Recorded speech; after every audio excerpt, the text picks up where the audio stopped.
검사를 해봐야 됩니다. 이럴 수 있는데요. 여러분, 이 검사도 믿을 수가 없습니다. 그걸 이제 믿을 수가 없는 게, 그 국가에서는 그 확진자가 나왔을 때 이걸 검사를 해가지고 확진이 되는지를 확인한 다음에 양성인지 없는지 판단해서 추적을 해가지고 이 사람이 다녔던 곳에 만났던 사람들, 그 사람들을 또 검사를 하고 또 만나서 검사를 하고 이런 식으로 해서 코로나를 완전히 방역할 수 있다고 지금 거짓말을 하고 있습니다. 지금 그거는 초기에는 그렇게 예방하는 게 가능했습니다. 처음에 이게 발병하고 2주 혹은 한 달 정도, 그때는 이게 가능했을지 모르겠지만 이게 이렇게 돼가지고 지금 전 국민이 많이 퍼졌는데 전 국민을 다 이걸 가지고 그럼 정부를 통제하겠다고요? 전 국민의 이동 경로를 다 파악하겠다는 겁니까? 그렇게 해서 정말 이게 예방이 될 거라고 생각하십니까? 정부에 묻는 게 아니에요. 여러분, 국민 여러분, 정말 그렇게 해서 예방할 수 있다고 보십니까? 이렇게 해서 예방할 수 있기 때문에 내가 어디를 갔는지 한 달 동안의 이동 경로를 정부가 파악하도록 이렇게 허용할 수 있다고, 그러면 여러분, 국민 여러분, 그렇게 생각하십니까? 자기의 개인정보를 정부에게 이렇게 4주 동안의 이동 경로를 주시겠습니까? 근데 지금은 4주라고 하잖아요. 앞으로 이게 더 늘어날 수 있습니다. 정부가 지금 양성인지 음성인지 판단하는 것도 믿을 수가 없거든요. 멀쩡한 사람을 가지고 가서 양성으로 나올 수도 있습니다. 왜냐? 이걸 판단을 하는 데 있어서 정확도가 지금 50%도 안 되는 상황이라고 합니다. 그만큼 지금 이 코로나에 대해서 정확한 이제 판단하는 그 시약이 지금 나오지 않은 상태인데, 미국에서도 2가지 시약을 동시에 쓴다고 합니다.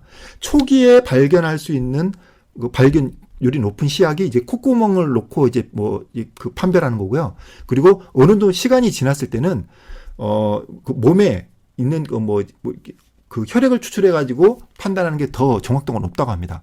미국 같은 경우도 그 2가지를 병행해서 판별을 할 정도로 지금 명확한 제대로 잘 발견할 수 있는 시약이 나와 있지 않는 상태인데, 우리나라에서는 한 가지만 쓰는 걸로 알고 있거든요. 그렇다고 해서 이게 정확도가 높지도 않고, 심지어는 코로나의 증상으로 죽은 어린 소년한테도 사실은 검사 몇 번 했는데 음성으로 나왔다라 해가지고 음성으로 판별을 해버리는 상황입니다. 근데 정말 이걸 이렇게 생각하고 싶지 않지만 정부에서 의도적으로 감염이 안 되었는데도 감염이 됐다고 할 수도 있습니다. 그렇다고 해서 국민들이 그걸 그러면은 난 감염 안 된다고 얘기할 수 있느냐?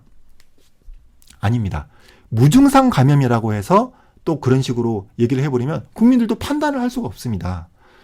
그런 상황에서 정말 그 감염 경로를 추적한다고 하면서 이 개인 정보를 무단으로 정말 정부가 유리한 대로 사용을 할 수가 있다는 그런 위험성을 국민들은 확실히 인지하시고 정부에 대해서 정확하게 얘기해야 됩니다.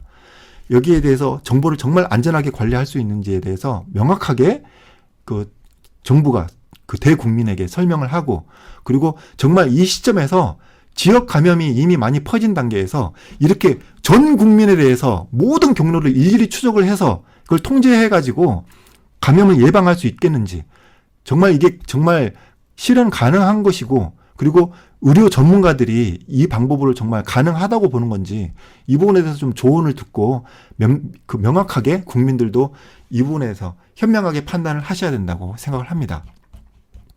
특히 너무나도 지금 교회에서 이제 대처를 하지 않는 느낌이 드는데요.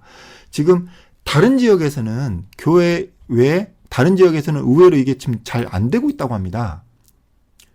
왜냐하면 이 손님들이 귀찮아하니까 잘 안 됩니다. 여러분 토로하는데 의무 시행이라고 해서 국가에서는 이제 이걸 시행하지 않는 데에서 강제로 할 수 있는 그런 걸 진행을 할 것 같습니다. 그러면서 고위험 시설이라고 겁을 주면서 지금 이걸 시행하지 않는 사업체에 여러 가지 불이익을 주려고 지금 준비를 하는 것 같습니다. 여기에 지금 이 사업체를 운영하는 사람들도 국민이잖아요. 그리고 이런 데를 출입하는 사람들도 결국은 QR코드 쓰는 사람도 국민입니다.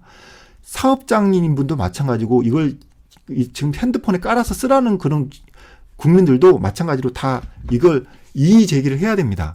그리고 교회 같은 경우는 이렇게 아무리 봐도 전혀 위험해 보이지 않는데, 다른 데에서는 지하철에서는 이런 거 지금 패스를 하지 않잖아요.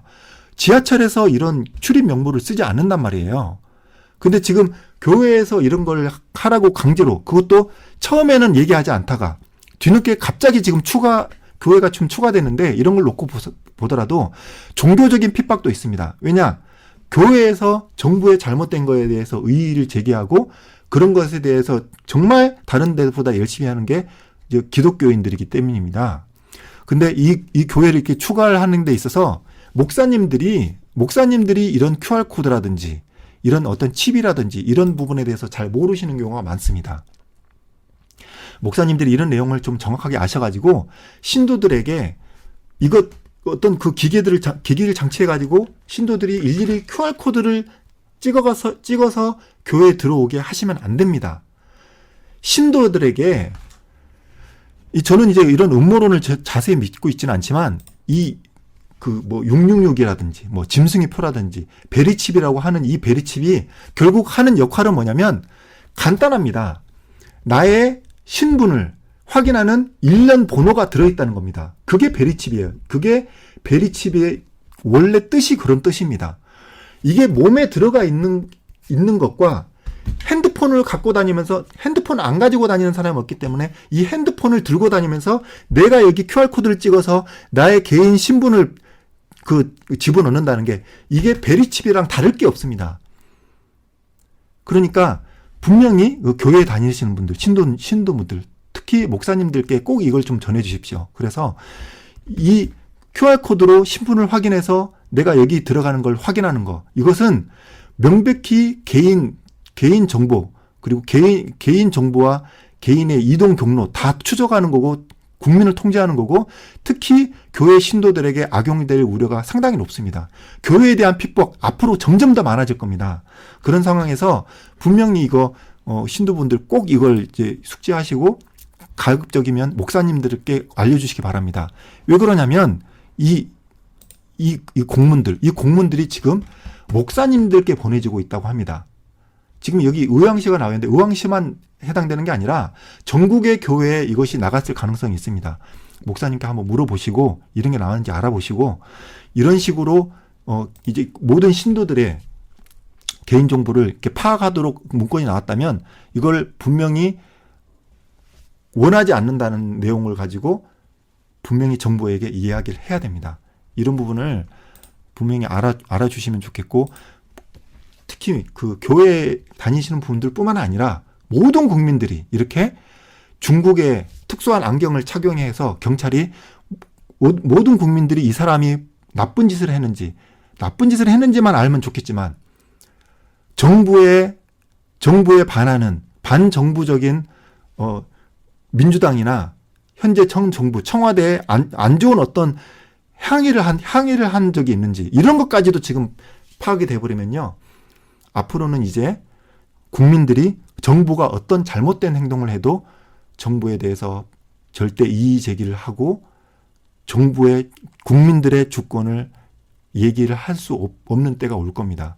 서서히 그렇게 되어버릴 겁니다. 그런 것을 이제 아시고, 이 전자 출입 명부 KI 패스, 이거에 대해서 분명히 이 장점에 대해서 장점도 극히 일부 있겠지만 단점에 대해서 특히 악용될 수 있는 부분에 대해서 명확하게 아시고 분명히 이거에 대해서 반대 의견을 확실하게 해주시기 바랍니다.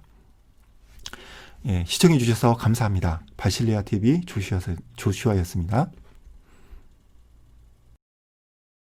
한결같은 서비스는 하지 않겠습니다.